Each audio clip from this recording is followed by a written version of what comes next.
ಹಣ ಎಲ್ಲರಿಗೂ ಬೇಕಾದ ವಸ್ತು. ಶ್ರೀಮಂತಿಕೆ ಎಲ್ಲರೂ ಆಸೆ ಪಡುವಂತಹ ಒಂದು ವಿಷಯ.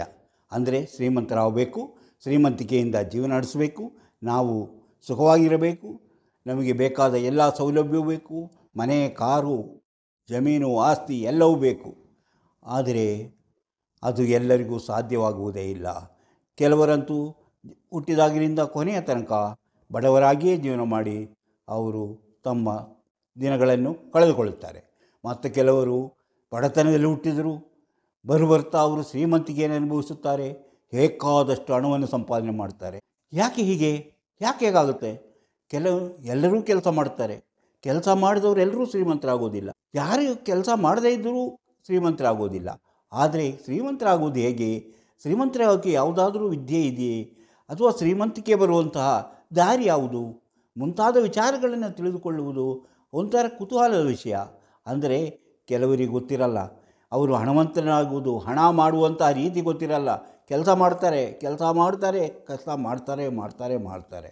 ಆದರೆ ಅವರಿಗೆ ಹಣ ಬರುವಂತಹ ದಾರಿ ಗೊತ್ತಿರಲ್ಲ, ಹಣವನ್ನು ಶ್ರೀಮಂತರಾಗುವಂತಹ ಯಾಕಂದರೆ ಜೀವನದಲ್ಲಿ ಕೆಲವು ಅಡೆತಡೆಗಳಿರುತ್ತದೆ.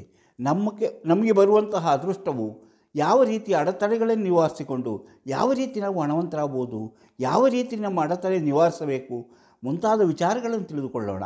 ಆ ವಿಚಾರಗಳನ್ನು ತಿಳಿದುಕೊಂಡಾಗ ಜೀವನದಲ್ಲಿ ಎಲ್ಲರೂ ಸಹ ಶ್ರೀಮಂತಿಕೆಯನ್ನು ಅನುಭವಿಸಬಹುದು, ಸುಖವನ್ನು ಅನುಭವಿಸಬಹುದು, ಸಂತೋಷವನ್ನು ಅನುಭವಿಸಬಹುದು. ಆ ಸಂತೋಷವನ್ನು ಅನುಭವಿಸುವ ರೀತಿ, ಅದಕ್ಕೆ ಏನು ಮಾಡಬೇಕು, ಸಾಮಾನ್ಯವಾಗಿ ಒಬ್ಬ ಮನುಷ್ಯ ಏನು ಮಾಡಿದರೆ ಶ್ರೀಮಂತರಾಗ್ತಾರೆ ಎಂಬುದನ್ನು ತಿಳಿದುಕೊಳ್ಳೋಣ. ಇದು ಬಾಬ್ ಫ್ರಾಂಕ್ ಅವರ ಒಂದು ಸಿದ್ಧಾಂತ, ಅಭಿಪ್ರಾಯ. ಅವರು ಹೇಗೆ ಹಣವಂತರಾದರು ಎಂಬುದನ್ನು ತಿಳಿಸುವಂಥ ಒಂದು ಸಣ್ಣ ಪ್ರಯತ್ನ ಇಲ್ಲಿದೆ. ಅದಕ್ಕಿಂತ ಮೊದಲು ಸುತ್ತಿ ಬರೋಣ, ದ್ವೇಷ ಸುತ್ತೋಣ, ಕೋಶ ಓದೋಣ, ಮನಸ್ಸಿನೊಳಗೆ ನುಗ್ಗಿ ನೋಡೋಣ. ಅದುವೇ ದಾರಿ ಮಾಣಿಯ ಟೈಮ್ಸು. ಸ್ವಾಗತ ನಿಮಗೆಲ್ಲರಿಗೂ ಸ್ವಾಗತ. ಎಲ್ಲರಿಗೂ ನಮಸ್ಕಾರ. ಮಾಣಿಯ ಟೈಮ್ಸ್ ಯೂಟ್ಯೂಬ್ ಚಾನಲ್ಗೆ ಎಲ್ಲರಿಗೂ ಸ್ವಾಗತ. ಇಂದು ಹೇಗೆ ಅಡೆತಡೆಗಳನ್ನು ನಿವಾರಿಸಿ ಶ್ರೀಮಂತರಾಗಬೇಕು ಎಂಬ ವಿಚಾರವನ್ನು ನಿಮ್ಮ ಜೊತೆ ಹಂಚಿಕೊಳ್ಳಬೇಕೆಂದಿದ್ದೇನೆ. ಅಂದರೆ ಇದು ಬಾಬ್ ಫ್ರಾಕ್ಟರ್ ಎಂಬ ಒಬ್ಬ ವ್ಯಕ್ತಿ, ಅಂದರೆ ಅವನು ಸ್ವಲ್ಪ ಇದರಲ್ಲಿ ಹಣ ಮಾಡುವಂತಹ ಆರ್ಥಿಕವಾದಂತಹ ತಜ್ಞ, ಅವರು ಹೇಳಿದಂತಹ ಕೆಲವು ಅಭಿಪ್ರಾಯಗಳನ್ನು ನಿಮ್ಮ ಜೊತೆ ಹಂಚಿಕೊಳ್ಳಬೇಕೆಂದಿದ್ದೇನೆ. ಅಂದರೆ ಯಾವುದೇ ವ್ಯಕ್ತಿ ಹಣವಂತರಾಗಬೇಕು, ಶ್ರೀಮಂತರಾಗಬೇಕು ಅಂತ ಆಸೆ ಪಟ್ಟರೆ ಮಾತ್ರ ಸಾಲದು, ಅವರು ಅದಕ್ಕಾಗಿ ಪ್ರಯತ್ನವನ್ನು ಪಡಬೇಕು. ಪ್ರಯತ್ನ ಪಡೋದಂದ್ರೇನು? ನಮ್ಮ ಜೀವನದಲ್ಲಿ ಎದುರಾಗುವಂತಹ ಅಡೆತಡೆಗಳನ್ನು ನಾವು ನಿವಾರಿಸಬೇಕು. ಅಡೆತಡೆಗಳಂದ್ರೇನು? ಆ ಅಡೆತಡೆಗಳನ್ನು ಯಾವುದು ನಿವಾರಿಸಿದರೆ ನಾವು ಶ್ರೀಮಂತರಾಗಬೇಕು, ಆ ಶ್ರೀಮಂತರಾಗುವಂಥ ದಾರಿ ಯಾವುದು ಎಂಬುದನ್ನು ತಿಳಿದುಕೊಳ್ಳೋಣ. ಇಂತಹ ವಿಷಯಗಳನ್ನು ಒತ್ತು ಬರುತ್ತಿರುವಂತಹ ಮಾಣಿಯ ಟೈಮ್ಸ್ ಯೂಟ್ಯೂಬ್ ಚಾನಲನ್ನು ನೀವು ಇನ್ನೂ ಸಬ್ಸ್ಕ್ರೈಬ್ ಮಾಡಿಲ್ಲವಾದರೆ ಈಗಲೇ ಕೆಳಗೆ ಕಾಣುವ ಸಬ್ಸ್ಕ್ರೈಬ್ ಎಂದು ಬರೆದಿರಲಿ ಒಮ್ಮೆ ಕ್ಲಿಕ್ ಮಾಡಿ ಸಾಕು, ನೀವು ಸಬ್ಸ್ಕ್ರೈಬ್ ಆಗ್ತೀರಿ. ಪಕ್ಕದಲ್ಲಿ ಕಾಣುವ ಗಂಟೆಯ ಚಿಹ್ನೆಯನ್ನು ಒಮ್ಮೆ ಕ್ಲಿಕ್ ಮಾಡಿದರೆ ಮಾಣಿಯ ಟೈಮ್ಸ್ ಯೂಟ್ಯೂಬ್ ಚಾನಲಲ್ಲಿ ಯಾವುದೇ ಹೊಸ ವಿಡಿಯೋ ಅಪ್ಲೋಡ್ ಆದ ಕೂಡಲೇ ನಿಮ್ಮ ಮೊಬೈಲಿಗೆ ನೋಟಿಫಿಕೇಷನ್ ಬರುವುದರಿಂದ ನೀವು ಎಲ್ಲ ವಿಡಿಯೋಗಳನ್ನು ನೋಡಿ ಹೆಚ್ಚು ವಿಷಯಗಳನ್ನು ತಿಳ್ಕೊಳ್ಳಲು ಸಾಧ್ಯವಾಗುತ್ತದೆ. ಇದು ನೋಡಿ, ನಾವು ಯಾವುದೇ ಒಂದು ವಿಚಾರವನ್ನು ಸರಿಯಾದ ರೀತಿಯಲ್ಲಿ ಅರ್ಥ ಮಾಡಿಕೊಳ್ಳದಿದ್ದರೆ ಅಥವಾ ಸರಿಯಾಗಿ ತಿಳಿದುಕೊಳ್ಳದಿದ್ದರೆ ನಮ್ಮ ಜೀವನದಲ್ಲಿ ನಾವು ಎಷ್ಟೇ ಕಷ್ಟಪಟ್ಟರೂ ನಾವು ಅಂದುಕೊಂಡ ರೀತಿಯಲ್ಲಿ ಗುರಿ ಮುಟ್ಟಲು ಸಾಧ್ಯವಾಗುವುದಿಲ್ಲ. ಅಂದರೆ ಅದಕ್ಕೇನು ಕಾರಣ ಅಂದರೆ ಸೌಲಭ್ಯಗಳಿರುವಂತಹ ಬಾಗಿಲು ಕಿರಿದಾಗಿರುತ್ತದೆ. ಯಾವ ದಾರಿಯಲ್ಲಿ ಹೋಗ್ಬೇಕಂದ್ರೆ ನಮಗೆ ವಿಶಾಲವಾದ ಒಂದು ದಾರಿ ಕಾಣಿಸುತ್ತೆ, ಅದರಲ್ಲಿ ನಾವು ಹೋಗ್ಬಿಡ್ತೀವಿ. ಆ ದಾರಿ ಏನು ಅಂತ ನಮ್ಗೆ ಗೊತ್ತಿಲ್ಲ, ಆದರೆ ಕಿರಿದಾಗಿರುತ್ತದೆ, ಸಣ್ಣದಾದ ಒಂದು ಬಾಗಿಲು.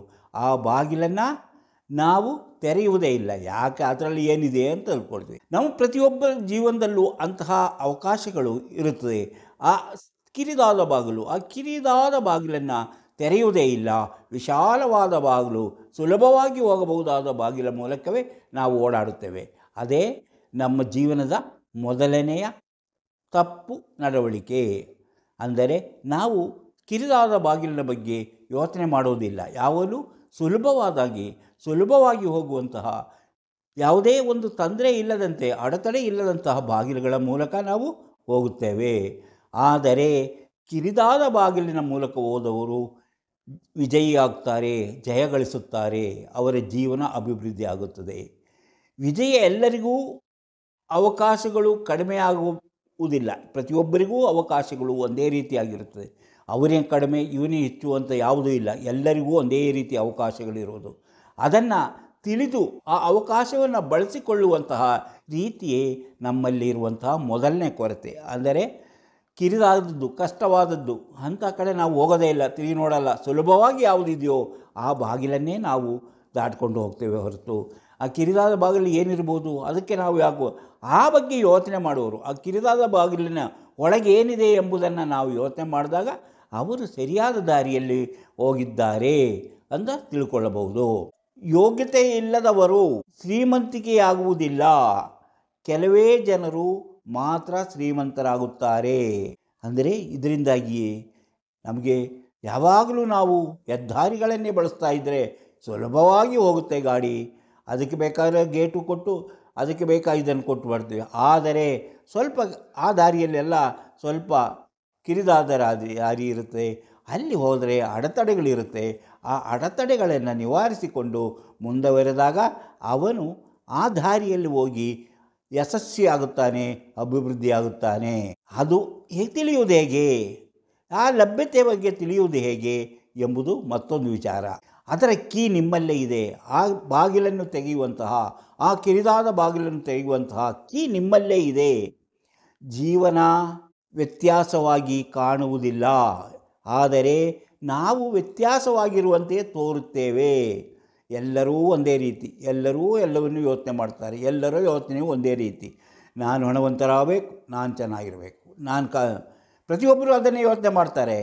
ಆದರೆ ಆ ದಾರಿಯನ್ನು ಕಂಡುಕೊಳ್ಳುವಂತಹ ಜಾಣ್ಮೆ ಇದೆಯಲ್ಲ, ಆ ಜಾಣ್ಮೆ ಇದ್ದಾಗ ಮಾತ್ರ ಅವರು ಆ ದಾರಿಯಲ್ಲಿ ಹೋಗಿ ಹಣವನ್ನು ಸಂಪಾದನೆ ಮಾಡುತ್ತಾರೆ.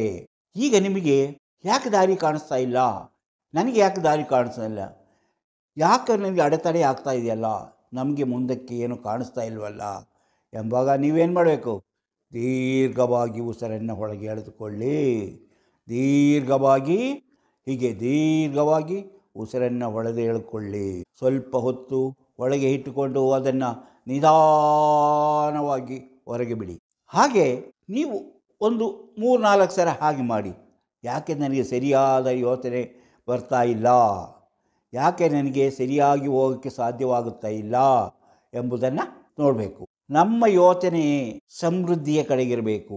ನಮ್ಮ ಯೋಚನೆ ಯಾವುದು ಸಮೃದ್ಧಿ, ಯಾವುದು ಉತ್ತಮವಾಗಿರುತ್ತೆ, ನಾವು ಅಂದುಕೊಂಡ ರೀತಿಯಲ್ಲಿ ಸಾಗುತ್ತೆ, ಆ ಬಗ್ಗೆ ನಾವು ನೆನಪು ಮಾಡಬೇಕು.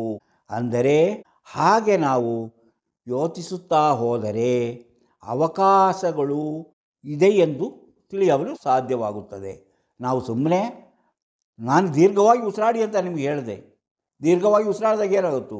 ನಿಮ್ಮ ದೇಹದೊಳಗೆ, ನಿಮ್ಮ ಇದರೊಳಗೆ, ನಿಮ್ಮ ಮೆದುಳಿಗೆ ಬೇಕಾದ ಆಮ್ಲಜನಕ ಸಿಕ್ತು.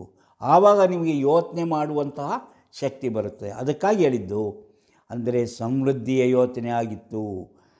ಅಂದರೆ ಯಾರು ಹಣವಂತರಾಗುತ್ತಾರೋ ಅವರು ಸಮೃದ್ಧಿಯ ಯೋಚನೆಯನ್ನು ಮಾಡುತ್ತಾರೆ. ಅವಕಾಶಗಳು ಇದೆ ಎಂದುಕೊಂಡರೂ ಸಮೃದ್ಧಿಯ ಬಾಗಿಲು ಮಾತ್ರ ತೆಗೆಯಲೇ ಇಲ್ಲ, ಸಮೃದ್ಧಿಯ ಬಾಗಿಲು ತೆರೆಯಲೇ ಇಲ್ಲ. ಮನಸ್ಸಿನಿಂದ ಆರಂಭದ ಕನ್ನಡಿಯಲ್ಲಿ ನೋಡಿ. ಅದಕ್ಕೇನು ಮಾಡಬೇಕು? ಆ ಸಮೃದ್ಧಿಯ ಬಾಗಿಲು, ನಾನು ಹೇಳಿದಂಥ ಕಿರಿದಾದ ಬಾಗಿಲು ತೆರೆದುಕೊಳ್ಳುವುದಿಲ್ಲ. ಯಾಕೆ ಎಂದು ನೀವು ಯೋಚನೆ ಮಾಡಿ ಉಸಿರನ್ನು ಒಳಗೆ ಎಳೆದುಕೊಳ್ಳಿ. ಆಮೇಲೆ ಕನ್ನಡಿಯಲ್ಲಿ ಎದುರಿಗೆ ಹೋಗಿ ನಿಂತುಕೊಳ್ಳಿ. ಕನ್ನಡಿಗೆ ಎದುರಿಗೆ ನಿಂತು ನೋಡಿ. ನನ್ನಿಂದ ಸಾಧ್ಯ, ನಾನು ಬುದ್ಧಿವಂತ ಎಂದು, ನನ್ನಿಂದ ಇದೆಲ್ಲವೂ ಸಾಧ್ಯ, ನಾನು ಬುದ್ಧಿವಂತ, ನೀವು ಅದನ್ನು ಹೇಳ್ಕೋಬೇಕು. ಹಾಗೆ ಹೇಳ್ಕೋಬೇಕು. ನನ್ನಿಂದ ಸಾಧ್ಯ, ನಾನು ಇದನ್ನು ಮಾಡೇ ಮಾಡುತ್ತೇನೆ, ನನಗೆ ಆ ದಾರಿ ಕಂಡುಕೊಳ್ಳುತ್ತದೆ, ನನ್ನಿಂದ ಸಾಧ್ಯ, ನನಗೆ ಅಂಥ ಬುದ್ಧಿ ಇದೆ, ಜಾಣ ಎಂಬುದಾಗಿ ನೀವು ಹೇಳಬೇಕು. ಹೇಳಿಕೊಂಡ್ರೆ ಮಾತ್ರ ಸಾಲದು, ಹಾಗೆ ನೀವು ವ್ಯವಹರಿಸಬೇಕು. ನಿಮ್ಮ ವ್ಯವಹಾರದ ರೀತಿಯು ಆ ಬುದ್ಧಿವಂತಿಕೆಯ ರೀತಿಯಲ್ಲಿರಬೇಕು. ಆದರೆ ಹೆಚ್ಚಿನ ಜನರು ಹೋಗಿ ಕನ್ನಡಿಯ ಮುಂದೆ ನಿಂತು ಹೇಳ್ತಾರೆ, ನನ್ನಿಂದ ಸಾಧ್ಯ, ನಾನು ಬುದ್ಧಿವಂತ. ಆಮೇಲೆ ಅದು ಇದರಿಂದ ಏನು ಸಾಧ್ಯವಿಲ್ಲ ಎಂಬಂತಹ ಮನಸ್ಸು ಬರುತ್ತದೆ. ಸಾಧ್ಯವಿಲ್ಲ ಎಂದು ಯಾರು ಹೇಳ್ತಾರೋ ಅವರಿಗೆ ಎಂದೆಂದೂ ಅವರಿಗೆ ಆ ಬಾಗಿಲು ಕಿರಿದಾದ ಬಾಗಿಲು ಕಾಣಿಸುವುದೇ ಇಲ್ಲ. ಕಿರಿದಾದ ಬಾಗಿಲು ಕಾಣಿಸಬೇಕಾದರೆ ನಾನು ಬುದ್ಧಿವಂತ, ನನ್ನಿಂದ ಸಾಧ್ಯ ಎಂಬಂಥ ಯೋಚನೆ ನಿಮ್ಮ ಮನಸ್ಸಿಗೆ ಬರಬೇಕು. ನಿಮ್ಮ ಮನಸ್ಸು ಅದಕ್ಕಾಗಿ ಪ್ರಯತ್ನಿಸಬೇಕು. ಆ ಪ್ರಯತ್ನವಿಲ್ಲದೆ ನೀವೆಂದೂ ಸಹ ಆ ಕಿರಿದಾದ ಬಾಗಿಲು ನೋಡುವುದೇ ಇಲ್ಲ. ವಿಶಾಲವಾದ ಬಾಗಿಲೇ ನಿಮಗೆ ಕಾಣಿಸುವುದು. ಆದರೆ ಎಷ್ಟೇ ಪ್ರಯತ್ನಿಸಿದರೂ ಅದನ್ನು ನಿಮ್ಮ ಮನಸ್ಸಿನಿಂದ ಆ ನೆಗೆಟಿವ್ ಚಿಂತೆ ಹೋಗುವುದೇ ಇಲ್ಲ. ನನ್ನಿಂದ ಸಾಧ್ಯವಾಗದಪ್ಪ, ನನ್ನಿಂದ ಸಾಧ್ಯ ಇಲ್ಲ ಅಂತ ಅನಿಸಿಬಿಟ್ಟು ಮುಗೀತು ಅಲ್ಲಿಗೆ. ಅದನ್ನೇ ಮತ್ತೆ ಮತ್ತೆ ನೀವು ಅದನ್ನು ಮತ್ತೆ ಮತ್ತೆ ಮಾಡಬೇಕು. ಯಾವುದನ್ನು? ನನ್ನಿಂದ ಸಾಧ್ಯ, ನಾನು ಬುದ್ಧಿವಂತ ಎಂಬುದಾಗಿ ಮತ್ತೆ ಮತ್ತೆ ನೀವು ಕನ್ನಡಿ ಮುಂದೆ ಹೋಗಿ ನಿಂತು ಹೇಳಿದರೂ ಸಹ ನಿಮ್ಮ ಮನಸ್ಸು ಬದಲಾಗುವ ತನಕ ನೀವು ಏನನ್ನೂ ಮಾಡಲು ಸಾಧ್ಯವಿಲ್ಲ. ಅಂದರೆ ಕೆಲವರಿಗೆ ಹೀಗೆ ಮತ್ತೆ ಮತ್ತೆ ಹೇಳುವುದು, ಮತ್ತೆ ಮತ್ತೆ ಪ್ರಯತ್ನ ಪಡುವುದು, ಒಮ್ಮೆ ಸೋತ ಕೆಲಸಗಳನ್ನು ಮತ್ತೆ ಮಾಡುವುದು ಅಸಾಧ್ಯವಾದ ಕೆಲಸ. ಅಸಾಧ್ಯವಾದ ಕೆಲಸವಾದುದರಿಂದ ಅವರು ಅದರ ಬಗ್ಗೆ ಆಮೇಲೆ ಯೋಚನೆ ಮಾಡುವುದೇ ಇಲ್ಲ. ಇನ್ನೊಂದು ಕೆಲಸ ಹುಡುಕುತ್ತಾರೆ, ಮತ್ತೊಂದು ಕೆಲಸ ಹುಡುಕ್ತಾರೆ, ಅಲ್ಲಿಗೆ ಹೋಗುತ್ತಾರೆ, ಇಲ್ಲಿ ಬರುತ್ತಾರೆ. ವಿಶಾಲವಾದಂತಹ ಬಾಗಿಲು ಮಾತ್ರ ಅವರಿಗೆ ಕಾಣಿಸುತ್ತೆ. ಕಿರಿದಾದ ಬಾಗಿಲು, ಯಶಸ್ಸಿನ ಬಾಗಿಲು ಅವರಿಗೆ ಕಾಣಿಸುವುದೇ ಇಲ್ಲ. ಯಾಕೆ ಹೇಳಿ? ನನ್ನಿಂದ ಸಾಧ್ಯವಾಗುವುದಿಲ್ಲ, ನಾನು ಬುದ್ಧಿವಂತ ಅಲ್ಲ ಎಂಬ ಯೋಚನೆ ಬಂದೇ ಬಿಡುತ್ತದೆ. ನನಗೆ ಬುದ್ಧಿ ಇದೆಯೇ ಅಂತ ನಾನೇ ಯೋಚನೆ ಮಾಡಿಕೊಂಡು ಇಲ್ಲ ನನಗೆ ಅವರು ಭಾಳ ಬುದ್ಧಿವಂತರು, ನನಗೆ ಆ ಬುದ್ಧಿ ಇಲ್ಲ. ಅವರು ಭಾಳ ಜಾಣರಿದ್ದಾರೆ, ನನಗೆ ಜಾಣತನ ಇಲ್ಲ. ನನಗೆ ವ್ಯವಹಾರದಲ್ಲಿ ಜ್ಞಾನ ಇಲ್ಲ, ಕಡಿಮೆ ಇದೆ. ನಾನು ರಾಜಕೀಯದಲ್ಲಿ ನನ್ನಿಂದ ಏನು ಸಾಧ್ಯವಿಲ್ಲ. ಈ ರೀತಿಯ ನೆಗೆಟಿವ್ ಚಿಂತೆಗಳು ಯಾವ ಮನುಷ್ಯನನ್ನು ಮುಂದಕ್ಕೆ ಕರೆದೊಯ್ಯುವುದಿಲ್ಲ, ಅವನನ್ನು ಹಿಂದಕ್ಕೆ ಎಳಿ ಹೋಗುತ್ತದೆ. ಆದುದರಿಂದ ಯಾರೂ ಕಿರಿದಾದ ಬಾಗಿಲನ್ನು ಹುಡುಕುವುದೇ ಇಲ್ಲ, ಅದು ಕಾಣಿಸುವುದೇ ಇಲ್ಲ. ಅಂದರೆ ಸ್ಥಿರತೆ, ಯಾವುದರಲ್ಲಿ ಸ್ಥಿರತೆ ಇರುತ್ತೆಯೋ, ಯಾವನ ಮನಸ್ಸಿನಲ್ಲಿ ಸ್ಥಿರತೆ ಇರುತ್ತದೆಯೋ ಅವನು ಮಾಡುವೆನೆಂಬ ಒಂದು ಸ್ಥಿರವಾದ ದೃಢ ನಿರ್ಧಾರ ಅವನ ಮನಸ್ಸಿನಲ್ಲಿ ಇರುತ್ತದೆಯೋ ಅವನಿಂದ ಅವಕಾಶಗಳು ಬಂದಾಗ ಅದನ್ನು ಸರಿಯಾಗಿ ಬಳಸಿಕೊಂಡು ಶ್ರೀಮಂತಿಕೆಯನ್ನು ಅನುಭವಿಸಲು ಸಾಧ್ಯ. ಮಾತನಾಡುವ ರೀತಿ ಬದಲಾಗಬೇಕು, ನಾವು ವ್ಯವಹಾರ ಮಾಡುವ ರೀತಿ ಬದಲಾಗಬೇಕು, ನಾವು ಹುಡುಕುವ ರೀತಿ ಬದಲಾಗಬೇಕು. ನಾವು ಸರಿಯಾದ ದಾರಿ ಯಾವುದೆಂಬುದನ್ನು ಕಂಡುಕೊಂಡು ಅದೇ ರೀತಿ ನೀವು ಕಂಡ್ಕೋಬೇಕಾದ್ರೆ ಏನು ಮಾಡಬೇಕು? ಉಸಿರನ್ನು ಸುಮ್ಮನೆ ಆರಾಮಾಗಿ ಕುಳಿತುಕೊಂಡು ಉಸಿರನ್ನು ಹೊರಗೆ ಎಳೆದುಕೊಂಡು ಸ್ವಲ್ಪ ಹೊತ್ತು ಹಿಡಿದಿಟ್ಟುಕೊಂಡು ಆಮೇಲೆ ಅದನ್ನು ಬಿಡುತ್ತಾ ಯೋಚನೆ ಮಾಡಬೇಕು. ನನ್ನ ಸರಿಯಾದ ದಾರಿ ಯಾವುದು? ನನ್ನಿಂದ ಸಾಧ್ಯ, ನನಗೆ ಬುದ್ಧಿ ಇದೆ, ನಾನು ಜಾಣ ಎಂಬುದನ್ನು ಯಾರು ದೃಢವಾಗಿ ನಂಬುತ್ತಾರೋ ಅವರಿಗೆ ಬಾಗಿಲು ಕಾಣಿಸುತ್ತದೆ, ಕಿರಿದಾದ ಬಾಗಿಲು ಕಾಣಿಸುತ್ತದೆ, ಅವನು ಅದರಲ್ಲಿ ಹೋಗುತ್ತಾನೆ. ಆದ್ದರಿಂದ ನಾವು ಮಾತಾಡುವ ರೀತಿ, ನಾನು ವ್ಯವಹರಿಸುವ ರೀತಿ, ಈ ರೀತಿಯಲ್ಲಿ ನನ್ನಿಂದ ಸಾಧ್ಯ, ನಾನು ಬುದ್ಧಿವಂತ ಎಂಬಂತಿದ್ದರೆ ಮಾತ್ರ ನಿಮಗೆ ಅಂಥ ಬಾಗಿಲುಗಳು ಕಾಣಲು ಸಾಧ್ಯ. ಹಣದ ಬಗ್ಗೆ ಭಯ, ಸಂಕೀರ್ಣವಾದ ತಪ್ಪಾದ ನಿರ್ಧಾರ, ಹಣ ಹಾಳಾಗಬಹುದು, ಇದೇ ದೊಡ್ಡ ಶತ್ರು. ಶ್ರಮವಿಲ್ಲದಿರುವುದು ತಪ್ಪು. ಸುರಕ್ಷತೆಯಿಂದ ಹೊರಬರಬೇಕು. ಆ ಸುರಕ್ಷತೆಯನ್ನು ನೀವು ಕಾಪಾಡಬೇಕಾದ್ರೆ ಆ ಸುರಕ್ಷತೆಯ ವಲಯವನ್ನು ವಿಶಾಲ ಮಾಡ್ತಾ ಹೋಗಬೇಕು. ಈ ಕಿರಿದಾದ ಯಾಕಂದರೆ ಹಣದ ಬಗ್ಗೆ ಭಯ ಇರಬಾರ್ದು. ಈ ಹಣ ಖರ್ಚಾದರೆ ನಾಳೆಗೆ ಹಣ ಎಲ್ಲಿರುತ್ತೋ ಎಂಬ ಭಯ ಇರುತ್ತದೆ. ಇದನ್ನು ನಾನು ವ್ಯಾಪಾರಕ್ಕೋ ಯಾವ ಹೂಡಿಕೆ ಯಾವುದಾದ್ರೂ ಮುಳುಗೋಗ್ಬಿಟ್ರೆ ಅಲ್ಲಿಗೆ ಹೋಯ್ತು ನನ್ನ ಹಣ ಎಂಬ ಭಯ ಇದ್ದೇ ಇರುತ್ತಲ್ಲ, ಭಯವನ್ನು ಬಿಟ್ಟು ಬಿಡಬೇಕು. ತುಂಬ ಸಂಕೀರ್ಣವಾದ, ತುಂಬ ಕ್ಲಿಷ್ಟಕರವಾದಂತಹ ರೀತಿಯಲ್ಲಿ ಯೋಚನೆ ಮಾಡಬಾರದು. ತಪ್ಪಾದ ನಿರ್ಧಾರ ತೆಗೆದುಕೊಳ್ಳಬಾರದು. ನೀವು ತಗೊಳ್ಳುವಂಥ ನಿರ್ಧಾರಗಳು ತಪ್ಪಾಗಿರಬಾರದು. ಹಣ ಹಾಳಾಗಿ ಹೋಗುತ್ತದೆ, ಹಣ ವ್ಯರ್ಥವಾಗುತ್ತದೆ ಎಂಬ ಚಿಂತೆ ಇರಬಾರದು. ಈ ರೀತಿ ಯೋಚನೆ ಮಾಡುವರು ದೊಡ್ಡ ಶತ್ರು ಅವರ ಆ ಯೋಚನೆಗಳಾಗಿರುತ್ತದೆ. ಅವರ ಆ ಯೋಚನೆಗಳು ಅವರ ದೊಡ್ಡ ಶತ್ರುವಾಗಿರುತ್ತದೆ. ಶ್ರಮವಿಲ್ಲದಿರುವುದು ಮತ್ತೊಂದು ರೀತಿಯ ತಪ್ಪು, ಶ್ರಮ ಪಡದೇ ಇರುವುದು ಮತ್ತೊಂದು ರೀತಿಯ ತಪ್ಪು. ಸುರಕ್ಷಿತ ವಲಯದಿಂದ ಬರಬೇಕು. ನನಗಿಲ್ಲೇನು ತೊಂದರೆ ಇಲ್ಲ, ನನಗೆ ಇಷ್ಟು ದುಡ್ಡು ಬರ್ತಾ ಇದೆ, ನಾನು ಹಾಯಾಗಿದ್ದೇನೆ, ಸಂತೋಷವಾಗಿದ್ದೇನೆ, ಅಷ್ಟೇ, ನನಗೆ ಇಷ್ಟು ಆದಾಯ ಬರುತ್ತಾ ಇದೆ, ಅದರಿಂದ ನಾನು ಸುರಕ್ಷಿತವಾಗಿರುತ್ತೇನೆ ಎಂಬಂತಹ ಒಂದು ಸುರಕ್ಷಿತ ವಲಯ ಅಂದರೆ ಅಷ್ಟೇ ಸಾಕು, ನನಗೆ ಇಲ್ಲಿ ಬೇಡ ಅನ್ನೋ ಆ ರೀತಿ ಇದ್ದವರು ಯಾವತ್ತೂ ಶ್ರೀಮಂತಿಕೆಯನ್ನು ಅನುಭವಿಸಲು ಸಾಧ್ಯವಾಗದು.